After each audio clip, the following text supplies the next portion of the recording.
सा विद्याया विमुक्तये म्हणजेच जी विद्या आपल्याला अज्ञानातून मुक्त करते तीच खरी विद्या या महान विचाराला प्रत्यक्षात उतरवणारे प्राचीन भारतातील सर्वात भव्य ज्ञानपीठ म्हणजे नालंदा विद्यापीठ. ज्या काळात जगातील अनेक संस्कृती अजून बाल्यावस्थेत होत्या त्या काळात भारताने जगाला पहिले निवासी विद्यापीठ दिले ते म्हणजे नालंदा.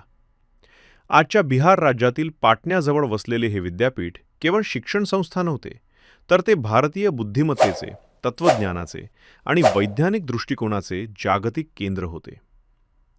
नालंदा ही भूमी भगवान बुद्ध आणि भगवान महावीर यांच्या पवित्र चरणांनी स्पर्शलेली होती. परंतु एक संघटित विद्यापीठ म्हणून याची स्थापना इसवी सन 450च्या सुमारास कुमारगुप्त प्रथम यांनी केली. पुढे हर्षवर्धन यांसारख्या राजांनी त्याला मोठा आश्रय दिला. हर्षवर्धनाने तर 100 गावांचे उत्पन्न नालंदासाठी दान केले होते. नालंदा विद्यापीठाचा परिसर हा स्थापत्यकलेचा अद्भुत नमुना होता. सुमारे 100 अध्यापन कक्ष, 8 विशाल सभागृह, 10,000 विद्यार्थ्यांसाठी वसतिगृह आणि खगोलशास्त्रासाठी उंच मनोरं, हे सर्व पाहता ते केवळ विद्यापीठ नव्हते, तर एक पूर्ण शिक्षण नगरी होती. हे जगातील पहिले असे ठिकाण होते जिथे शिक्षण आणि निवास एकाच ठिकाणी उपलब्ध होते. नालंदाचे ग्रंथालय धर्मगंज म्हणून प्रसिद्ध होते. त्यात 3 भव्य विभाग होते: रत्नोदधी, रत्नसागर आणि रत्नरंजक. यातील रत्नोदधी ही 9 मजली इमारत होती. येथे हजारो हस्तलिखिते जतन केली होती.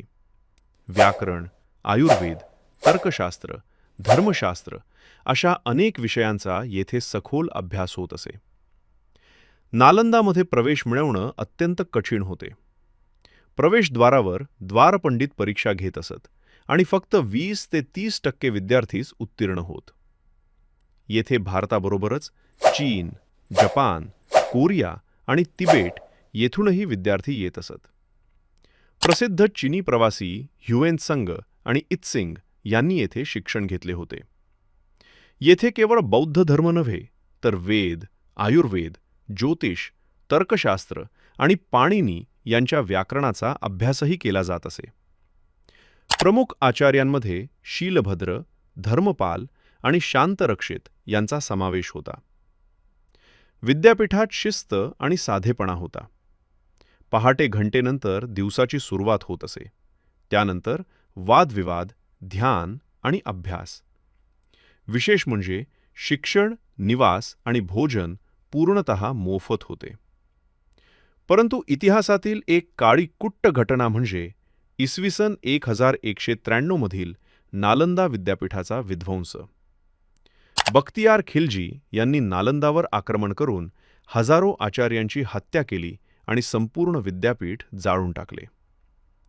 इतके विशाल ग्रंथालय होते की ते तब्बल 3 महिने जळत राहिले. ही केवळ भारताची नव्हे, तर संपूर्ण मानवजातीची मोठी हानी होती.